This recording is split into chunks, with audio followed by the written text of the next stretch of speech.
Kun ääneni katoaa yöhön hiljaiseen ja sydän on murtunut, en jaksa enempää. Kuljen varjojen läpi yksinäiseen maahan, missä rukouskin on vain huokaus sisällä. Sinä näet, Adonai, mitä muut ei näe, kyyneleet, jotka putoaa salaa. Sillä sinä olet lähellä särkynyttä sydäntä ja nostat sen, joka ei jaksa enää. Jehovah karov lenishbereile ואת דרכי רוח יושיע. בלילה אקרא בקול דק ואתה שומע תחינתי. Messias, tule, pelasta minut, kuule tämä hiljainen ääni. Kun en jaksa huutaa, kuule sydämeni, sinun armosi riittää vieläkin.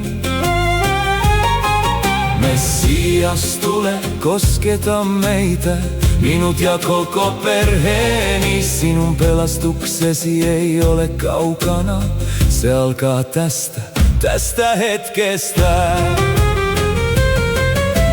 Yeshua ba karov hayom, kra bishmi venelach,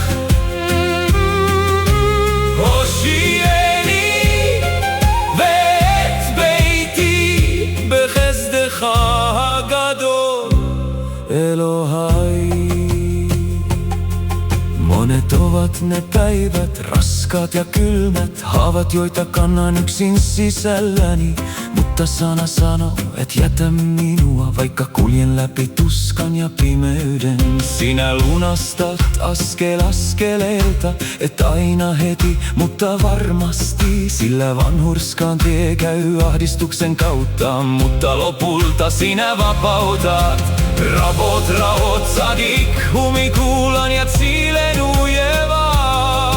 Batsara lo tasveini ja tamaosi umisgavi. Ja jos en jaksa uskoa huomiseen, pidä sinä kiinni minusta. Ja jos perheeni on hajallaan tiellä, kutsu meidät takaisin luoksesi. Sillä sinun sydämesi on pelastus ja nimesi on Yeshua. Pelastus meille! Imen kohach li lehavi, ata hachazek bi, kabetz et beiti elecha veten lanu shalom. Eräänä päivänä kaikki kootaan yhteen, kansat ja kodit, sirpaleet elämästä. Se lupaus elää rukouksessa hiljaisessa. Pelasta minut ja myös perheeni.